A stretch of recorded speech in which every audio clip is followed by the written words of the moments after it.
আজ আমার একটা ফাঁকা দিন, আর ফাঁকা দিন মানেই কিন্তু ফাঁকা থেকে আমি রেস্ট নেব, সেটার এখন হয় না। ফাঁকা দিনে আজকে আমার একটা শ্যুট আছে, আর শ্যুট করতে চলে এসেছি একদম দেখে শুনে রাস্তায়, কারণ এই সময় রাস্তাটা বেশ ফাঁকা থাকে। ফ্ল্যাশব্যাক। তা আজকে এই শ্যুটের জন্য আমি বার করে ফেলেছি এই গ্রিন রঙের শাড়িটা কেমন লাগছে বলো? এটা না আমি 2022-এ সরস্বতী পুজো পরবো বলে কিনেছিলাম।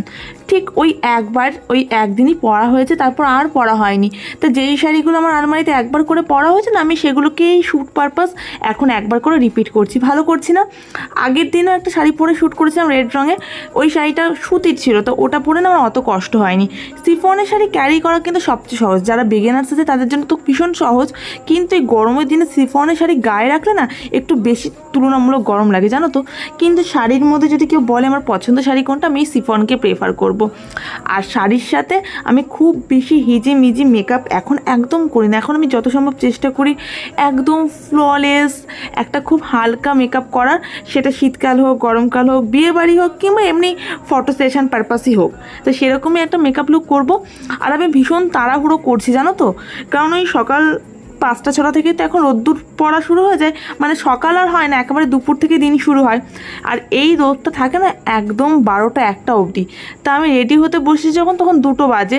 এবার ওই 3টে, 3:30, 4টে মতো তো আমার বেজে যাবে রেডি হতে। তারপর আমি একটুখানি ডে টাইম শ্যুটের জন্য সানলাইটে যাব। তো তখন যদি রোদ্দুরটা না থাকে, আবার রাস্তায় লোকজন আসা শুরু হয়ে যায়, তাহলে আমার শ্যুটটা কমপ্লিট হবে না। আবার একদিন এরকম না হয়েছিল যে সেদিন আমার শ্যুট করা কমপ্লিট হয়নি বলে আমি আবার পরের দিনকে রেডি হয়ে শ্যুট করতে গেছিলাম।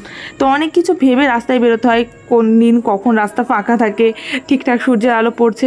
আবার আমি একা ফ্রি থাকলেই তো হলো না, ভাইকেও ফ্রি থাকতে হবে। আজকে ভাই আমি দুজনেই ফ্রি। তো চলো তোমাদের সাথে মেকআপ লুকটা একটুখানি দেখিয়ে দিই। আর আমার মেকআপ লুকে খুব বেশি কিছু স্টেপ থাকে না, একদম সিম্পল, যেটা তোমরা সবাই করতে পারবে, যারা বিগিনার্স আছো তারা অ্যাপ্লাই করতে পারবে। আর এখন না গরমকালে রিসেন্ট আমি পাউডার হিসেবে ইউজ করছি হোয়াইট টোনের লুজ পাউডারটা। এটা আমার ছোটোবেলায় ভীষণ তো ফেমাস ছিল, তারপর অনেক দিন পরে স্পেন্সারে গিয়ে আমি দেখতে পেয়েছিলাম, তা নিয়ে নিয়েছিলাম। আর এই পরপর কয়েকদিন আমি শ্যুট করবো বলেই আইব্রো একটা রিসেন্ট আমি প্ল্যাক করে এসেছি। আর এখন দেখো আইব্রো প্ল্যাকের পর আইব্রো যখন ফিল করছি কত সুন্দর লাগছে। কিন্তু সব কিছুর মধ্যে চাঁদের একটা কলঙ্ক, আমার ওই ফোরহেডে একটা অ্যাকনি মার্ক। অ্যাকনি তো খুব বেশি হয় না, কিন্তু এই রিসেন্ট টাইমে না কিছুতে মার্কগুলো যাচ্ছে না। আমার অনেক বন্ধু বান্ধবী বলছে যে এত বেশি যত্ন করিস তো স্কিনের, ওই জন্যই তোর এত সমস্যা। একদিক থেকে কিন্তু ঠিকই বলেছে। আর জানো তো একটা সময় ছিল যখন আমি প্রচণ্ড কাজল পরতাম, ব্ল্যাক কাজল, মানে স্কুলে লিটারেলি আমি প্রচুর বকাও শুনছি কাজল পরে যাওয়ার জন্য।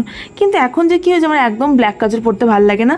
কাজল পরলে ওই নিউড কাজল, হোয়াইট কাজল এগুলোই পরি। মানে মানুষের চয়েসগুলো এইভাবেই হয়তো দিন শেষে একদিন পরিবর্তন হয়ে যায়, বলো। একটু ইনার কর্নারটা হাইলাইট করলাম। আই মেকআপটা দেখো একদম মানে সোভার রেখেছি, কিচ্ছু দিইনি, শুধু 2টো ম্যাট শেড ইউজ করলাম। তোমাদেরকে তো দেখলাম গর্জিয়াস মি প্যালেট থেকে, আর একটা হচ্ছে ডে ড্রিম নাইট ব্রেকার যে প্যালেটটা আছে, ওই 2টো প্যালেট থেকে 2টো ম্যাট শেড ইউজ করেছি। আর এই আই মেকআপটাকে একটুখানি আমি হাইলাইট করার জন্য ইনার কর্নারটা হাইলাইট করে দিয়েছি। চলো এবার ফুল মেকআপটাকে আমি সেট করে নিচ্ছি এই এনওয়াইবের ফিক্সারটা দিয়ে। আর এমনি সময় কিন্তু আমি হাইলাইটার ইউজ করি না। তা আজকে ভাবলাম একটা শিফনের শাড়ি পরেছি, আর একটুখানি ইনার কর্নারও হাইলাইট করেছি, মেকআপটাকে একটুখানি গ্ল্যাম দেখানো উচিত। আমার আবার বিউটি বোনও আছে, তাই বিউটি বোনও অ্যাপ্লাই করে নিলাম হালকা করে একটুখানি হাইলাইটার। আজকে লিপস্টিকের জন্য 3টে শেড রেখেছি। ফার্স্টে মার্সের এই শেডটা ইউজ করছি, দেন আরও একটা মার্সের শেড ইউজ করছি, আর এই 2টো শেডকে আরও একটু ডার্ক দেখানোর জন্য মিয়নের এই রুবিও শেডটা আমি ইউজ করে নিলাম। এখানে ভাবছিলাম লিপ গ্লস পরবো, তো ভাবলাম লিপ গ্লস পরবো না, কারণ অলরেডি মেকআপটা অনেক বেশি গ্ল্যাম হয়ে গেছে হাইলাইটারের কারণে। আর কানের বড় রাখছি না, গলাতে যেহেতু একটা হেভি নেকপিস পরেছি কুন্দনের। ফুল ওভারঅল মেকআপ লুকটা কেমন লাগলো কমেন্টের মাধ্যমে জানিও। ভিডিওটা ভালো লাগলে অবশ্যই একটা করে লাইক করো, একটু বেশি ভালো লেগে থাকলে নিজেদের বন্ধুদের সঙ্গে শেয়ার করো। হেয়ারে আর কিছু করবো না, বুঝলো তো। কালকে রাতেই আমি হেয়ারটাকে ওয়েভ করে রেখেছিলাম, যেহেতু হেয়ার ওয়েভ করা আছে ভলিউমও বেড়ে গেছে। বেশ আমার সিম্পল মেকআপ এখানে ডান। ও চাইলে ইনস্টাগ্রামে ফলো করতে পারো, ইনস্টা লিঙ্ক দেওয়া রইল, বঙ্গলরনা নামে কিন্তু আমার ইউটিউব চ্যানেল আছে। আর here is my final look guys. লুকটা কেমন হয়েছে সেটা তো অবশ্যই জানাবে, আর ভিডিওটা ভালো লাগলে বন্ধুদের সঙ্গে শেয়ার করে দিও। চলো লুকটা তোমরা এনজয় করতে থাকো।